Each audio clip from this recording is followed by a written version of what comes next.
Well, one of the major feature races on the South African racing calendar takes place on Saturday at the Big T, the 1st of April. It is Derby Day, and a regular on Gallop TV when we were previewing Cape Town racing, and what a season they did have, is none other than Candice Bass Robinson. And we always thank her for her time and her input and, of course, her transparency in telling us about her horses. And she's taking her horse up to Gauteng. And really nice to see that she takes Triple Fortune up and trying to win the HF Oppenheimer Horse Chestnut Stakes over the distance of 1,600 meters. Candice, how you been? How you doing? Hi, Deez. I'm very well, thanks, and you? All okay on our side.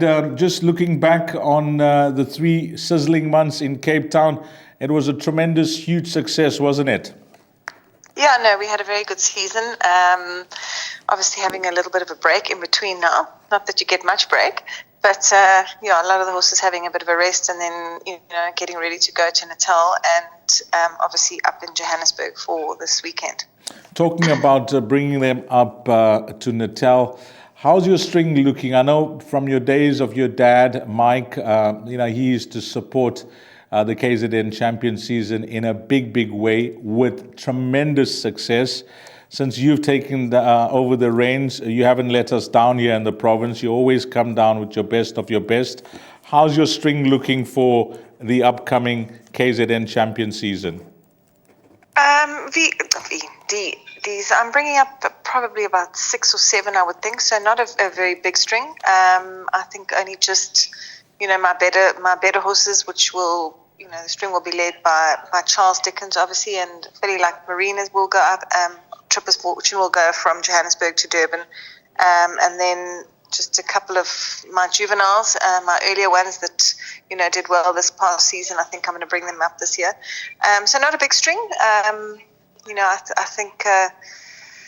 I don't think there's any real point in just bringing up a whole lot of horses for the sake of bringing up. Our stakes have improved so much in Cape Town now for the winter season, and we've got some nice races down here. So for those horses that aren't really able to compete at Group 1 or 2 level, I think, they can basically stay at home and compete there. I see, your dad used to do it, and I've seen you do it a few times as well. During those 3 months, whilst you have horses here, you see an opportunity arise with the horse that's, showing you down in Cape Town. You're not shy to travel them up for those races? No, not at all. My 2 earlier ones that will come up obviously will be Charles Dickens and Golden Hostess. They'll compete on Guinea's Day.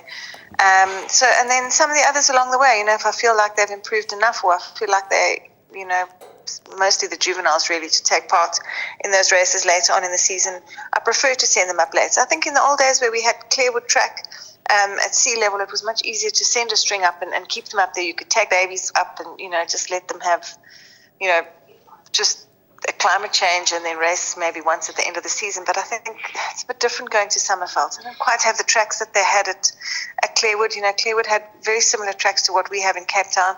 Summerveld work tracks are very different to what our tracks are. It's quite difficult to get horses to try and get them to do the same up there as what you do down here. And also, obviously, it's you're more at altitude there, so it's a lot colder. We obviously don't take as many as what we used to take up in the older days. Okay, let's get straight into it. Race number 6, number 5, Triple Fortune. I think I'm going to begin by asking you what happened in the King's Plate. He got a virus about 2 weeks out, quite a bad one, Deez, and I was really under pressure and under time to get him right. He looked like he maybe had come right, just before, a week before, but obviously not, and it was always a question mark about him running there. Thought he'd take his chances because he looked to be, sort of well enough at home to take his chances, but he didn't run any kind of a race. So, that, I think you can put a line through that run. And then obviously came out in the diadem and he ran a very good 12 again on Derby Day. That was a good sprint back from him. And he's in good shape at the moment. He's really doing well. I think, he's that couple of runs back over the Group 2 mile that he won down in Cape Town. He won that pretty well. And I think as a gelding now, he pretty much sees out the mile a lot better than what he used to as a colt. If I have to tell you there's rain about in Gauteng, will that bring a star to your eye? I'm actually up here, and I do know that there is rain, so it's not ideal. No, I know there's quite a bit of rain, predicted for today and a little bit for tomorrow, which it's not going to be ideal for me having soft, heavy conditions, especially having to travel up there, and run at altitude over a mile, and in heavy, soft conditions. It's going to make it quite a grueling mile for him, which is not going to be ideal. But we are here now, so he's travelled up extremely well. So we're just going to have to take our chances. I don't think it's not one of the strongest fields this year, which is why I decided to bring him up. Obviously, on his way to Durban, I thought he might as well have a chance, and I was hoping that it wouldn't rain, but yeah, it has. Just for our viewers out there, just some information. How long has he been in Gauteng since he's travelled? He left on Wednesday, so he arrived here at about 9 o'clock or 9 o'clock on Thursday morning. So there's one of two ways of doing it. Either you come up last minute before, the altitude starts taking effect, or you come up, quite some time before, which we didn't really have the time to do that. So most of my horses that we've travelled up the same way, leaving on the Wednesday. Most of those that I've sent up for computer form sprint. And they've all done pretty well running up like it. I think the main thing is that they travel well, and, that he has done. Beside the weather, which I hear your concerns, everything else you're happy with? Yeah, everything else would have been perfect.